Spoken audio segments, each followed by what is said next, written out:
O Flamengo conquistou 3 pontos, uma vitória importante fora de casa, mas a torcida está satisfeita? Não está muito não. A vitória foi conquistada com um gol do Gerson no último minuto do jogo praticamente. Um jogo que o Flamengo foi bastante irregular e teve muitas dificuldades. Vamos falar sobre todos os detalhes táticos dessa partida nesse vídeo de agora, pós-jogo de Flamengo 3, Curitiba 2. Então eu convido vocês a deixarem um like, se inscreverem no canal, que eu vou rodar a vinheta. E na volta, vamos falar de tática?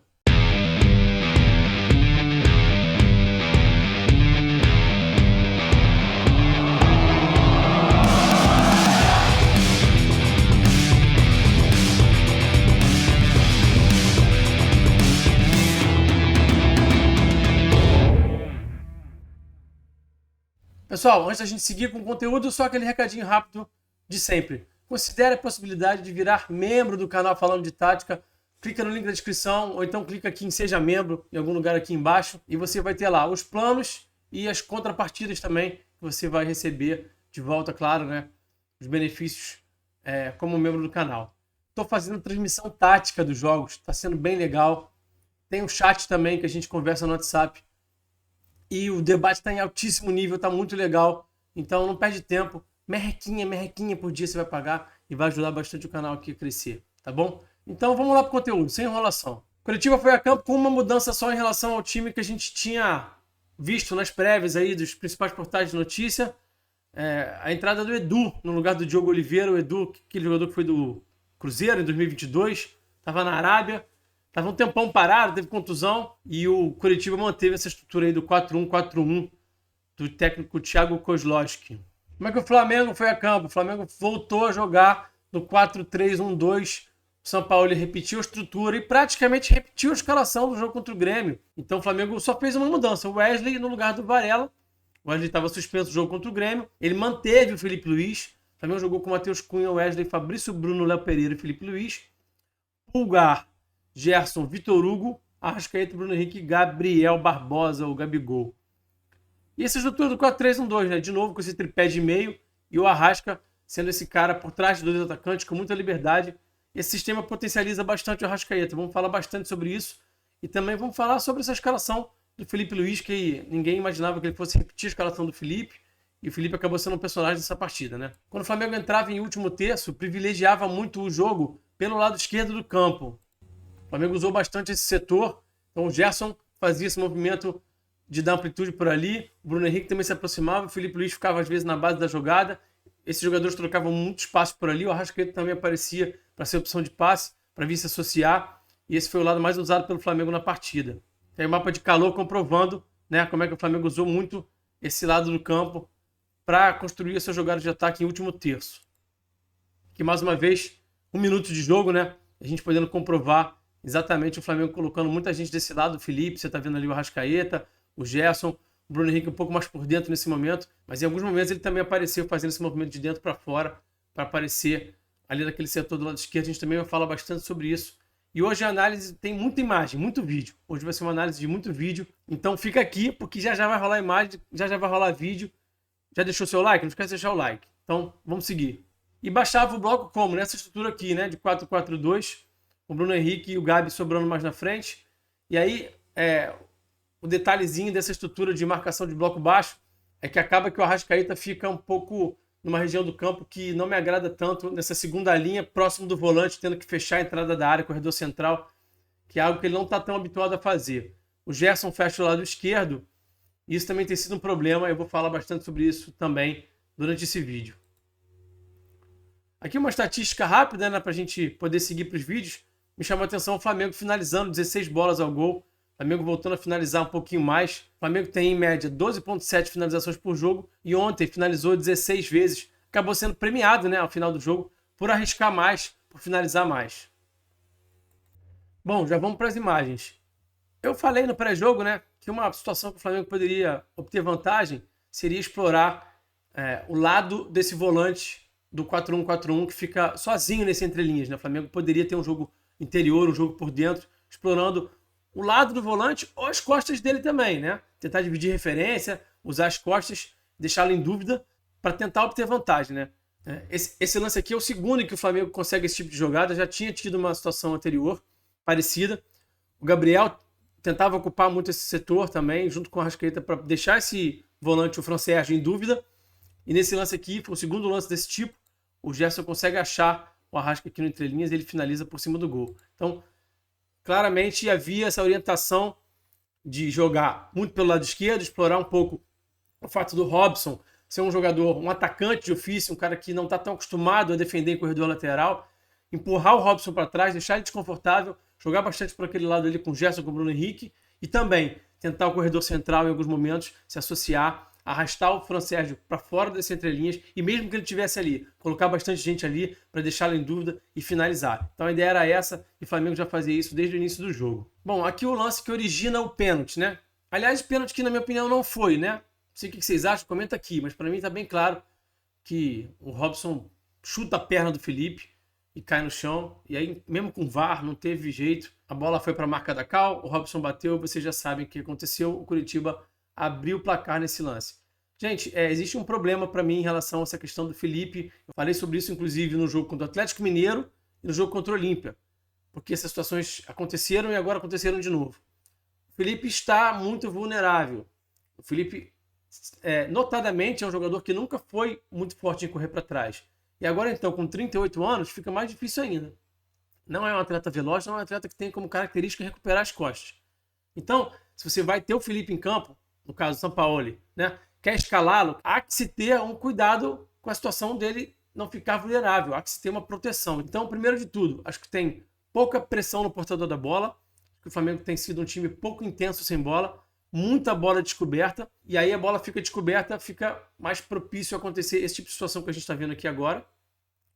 E também não há uma cobertura muito eficiente, e o Felipe tem ficado muito vulnerável. Não adianta querer exigir dele agora com 38 anos de idade que ele entregue algo que ele nunca entregou na carreira. Então é uma questão do Sampaoli corrigir esse problema que existe, que claramente é coletivo. Então essa é uma situação delicada, né? Tem que tomar muito cuidado na hora de apontar o dedo para o Felipe. Acho que ele é muito mais vítima dessa situação coletiva, desse problema coletivo, do que qualquer outra coisa. E aí, bom, essa bola vai entrar nas costas dele, vai acontecer o lance aqui do pênalti. E, bom, já falei que não achei que foi pênalti, o Robson bate e o Curitiba faz seu gol. Só que 2 minutos depois o Flamengo consegue nessa jogada aqui também achar um pênalti, conseguir uma penalidade máxima. Esse para mim muito claro, né? O Wesley, como sempre, né?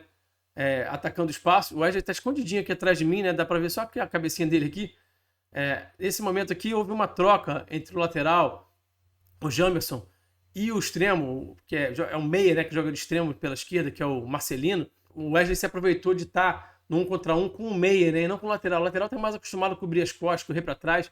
O meia, o extremo, nem tanto, né? Então, nesse sentido aqui, o Wesley conseguiu tirar uma vantagem qualitativa, conseguiu atacar o espaço nas costas do Marcelino, e o Fabrício foi muito feliz nesse passe, né? Um passe de trivela, muito bem dado, na força certa. Achou o Wesley aqui nas costas e o pênalti foi claríssimo, né? E o Flamengo conseguiu empatar o jogo rápido, né? Bom, aí o Gabi bate, mudou sua batida, né? Não esperou o goleiro se mexer. Aqui o Flamengo iniciando uma construção e o Gerson se colocando como linha de passe aqui, né? Eu já expliquei no outro jogo contra o Grêmio também, né? É um tripé de meio em que quando a bola vem rodar para o lado esquerdo, o Gerson baixa muito para essa linha de passe, e eventualmente quando a bola está mais do lado direito, o Vitor Hugo vem baixar para essa linha de passe e existe essa dinâmica, né? De um dos dois baixar mais próximo da zona da bola. Aqui o Gerson baixa, recebe esse passe, aciona aqui o Felipe Luiz. Essa última linha aqui do Curitiba fica um pouco desordenada. O BH lê o espaço, ataca esse espaço muito bem, né? A bola não é tão bem passada assim para o Felipe, fica meio dividida. O BH consegue ganhar na posição física, faz esse passe aqui para trás. E o Gabriel, que já tinha errado uma bola bem fácil logo no início do jogo, né? Agora foi Gabriel Barbosa nesse lance aí, bateu a bola na trave e o Wesley acabou depois perdendo essa chance aí que estava relativamente fácil, né? A bola veio um pouco alta, não é tão fácil assim de bater, mas dava para ele tentar alguma coisa melhor. E aí logo depois o Flamengo rouba essa bola aqui, o Curitiba está em transição, perde a bola, o Fabrício Bruno consegue espetar essa bola aqui lá do lado esquerdo, e o Bruno Henrique fazendo esse movimento, né? De dentro para fora, vindo ser um cara importante na transição. O Flamengo acreditando na transição, o Flamengo quando tinha espaço, atacou, acelerou. Normalmente o Flamengo não faz isso, né? O Flamengo é praticamente proibido de acelerar o jogo pelo Sampaoli. Mas na partida de ontem, o Flamengo, quando tinha a oportunidade de atacar, de acelerar, o Flamengo fez. E esse foi um exemplo disso, né?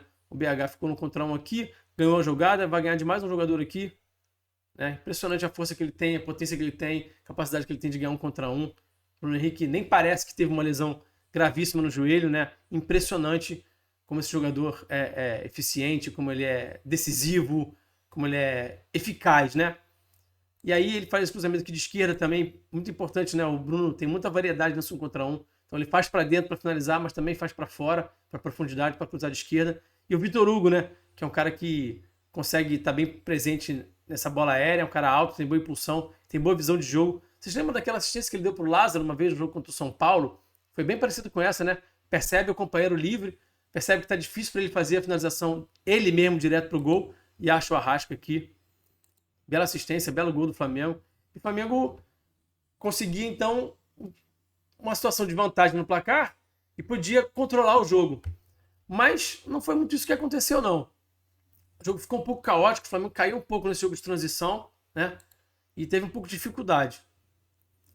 E continuou sendo pouco intenso sem bola, né? Não disputou essa segunda bola aqui. Essa bola entrou aqui no canto pro Marcelino e o Flamengo quase sofreu esse gol, um defesaço do Matheus Cunha. Foi um lance polêmico também, que a bola bateu no braço do Wesley. Acabou que a arbitragem não marcou falta, não marcou pênalti corretamente, né? E foi uma boa defesa do Matheus Cunha, que tem sido um bom goleiro. Vou falar um pouquinho mais sobre o Matheus já já. E esse foi um lance que poderia ter decidido a partida a favor do Flamengo, né? Poderia ter feito 3-1 aqui nesse contra-ataque. O Flamengo ficou em 2 contra 1 aqui, Gabriel e Bruno Henrique.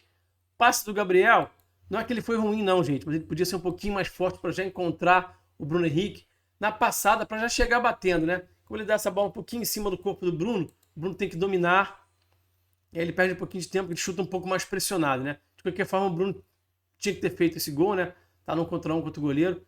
Mas esse passezinho do Gabriel podia também ter sido um pouquinho melhor, porque ele ia estar numa situação mais de vantagem, o Bruno Henrique, né?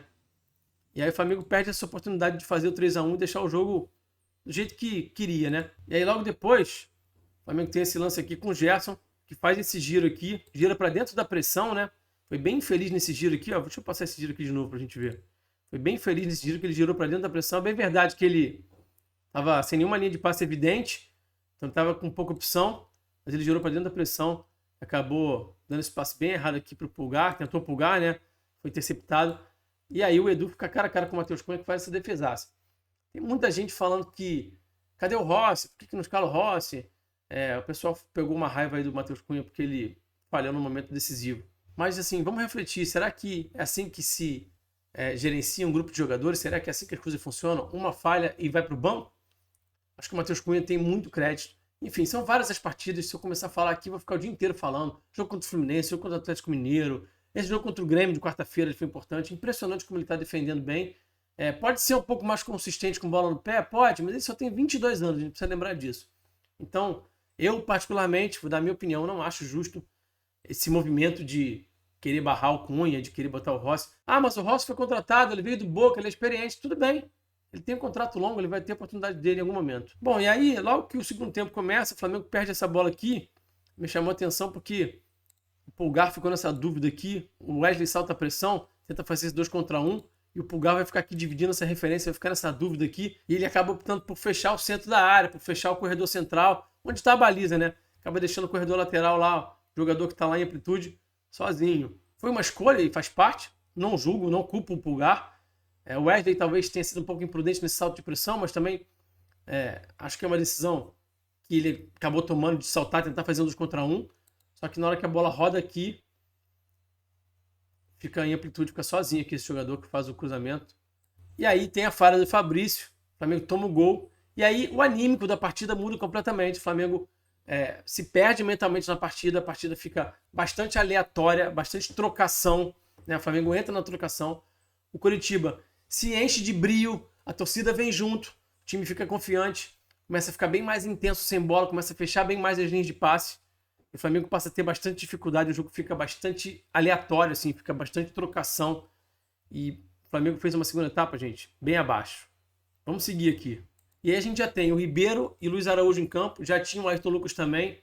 Eu vou mostrar para vocês como é que funcionava essa dinâmica com essas mudanças que o Flamengo já tinha feito. O Flamengo vai rodar essa bola aqui, vai achar o Arrascaeta. O Bruno Henrique estava como centroavante, corredor central. O Luiz Araújo entrou no lugar do Gabriel, aberto pela direita. E você vê aqui o Bruno Henrique como esse cara central, né? Como centroavante, buscando fazer o facão. O Gerson como esse meia. O Flamengo tinha um 4-1-4-1 nesse momento.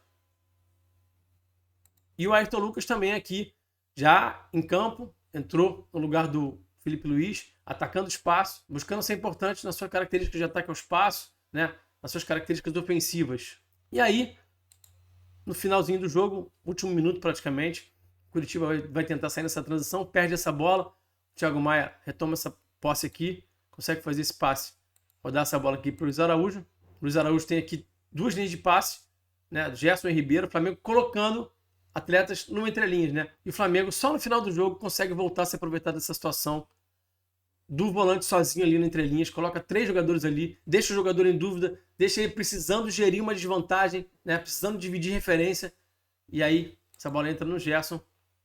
E o Flamengo, que é um time que acaba finalizando pouco, na minha opinião, consegue fazer esse gol aí, porque teve a coragem e capacidade de finalizar de média distância. Precisa finalizar mais, precisa fazer mais isso. E o Curitiba, que é o time que mais sofre gol de fora da área no Campeonato Brasileiro, sofreu mais um, muito por conta da incapacidade de proteger aquela região ali do campo. Eu apontei essa situação no pré-jogo e ela acabou acontecendo, foi decisiva para a vitória do Flamengo. Para resumir essa partida, o Flamengo fez um bom primeiro tempo, teve chances de até fechar o primeiro tempo com um placar de 3-1 ou até de 3-2. O Cunha precisou fazer 2 defesas bem importantes, é bem verdade, mas o Flamengo também teve boas chances, né? Mas no segundo tempo, o Flamengo toma o gol aos 35 segundos de jogo e o mental do time foi para o espaço. Me impressiona como o Flamengo se abala mentalmente facilmente, né? Como esse time tem dificuldade de lidar com as situações adversas do jogo. Tem sido assim. O jogo contra o Olímpia, por exemplo, é um perfeito exemplo disso. E ontem aconteceu de novo. Infelizmente, essa diretoria acha que é besteira cuidar do mental dos jogadores. Eu sempre digo aqui para vocês que o jogo tem 4 dimensões: tática, técnica, física e mental. E o Flamengo esquece, abandona completamente uma das dimensões do jogo. Vejo o Flamengo um time com problemas técnicos, jogadores tecnicamente jogando abaixo do que podem, né? Errando tomada de decisão, errando passe bobo, errando finalização, erros técnicos dos zagueiros, do goleiro, de defensores, enfim. Taticamente é um time que precisa defender melhor. O Sampaoli é um técnico que a impressão que dá é que ele dá pouca importância para a parte defensiva do time, né? E isso, na minha visão, faz dele um técnico não tão bom quanto ele poderia ser. Acho ele um bom técnico, mas acho que ele poderia ser muito melhor se ele desse uma atenção maior para essa parte defensiva, né? Tanto em transição defensiva quanto em organização defensiva, o time peca bastante. E aí também existe a parte mental. Os atletas, a qualquer adversidade, parece que já entram em parafuso, o time fica completamente desfocado, demora a voltar para o jogo e, enfim, precisa trabalhar isso também. Só que isso já é dito há muito tempo, né, que precisa ser feito. E essa diretoria, infelizmente, ignora completamente essa parte tão importante do jogo, que é a parte mental. Bom, paciência, né? O Flamengo vai seguir sofrendo com isso. Pode apostar. Tá bom? Esse foi o Pós-Jogo. Obrigado pela parceria, pela audiência. Se inscreve no canal. Vira membro aqui do canal, hein? Vira membro. Tamo junto. Obrigado, abraço. Valeu.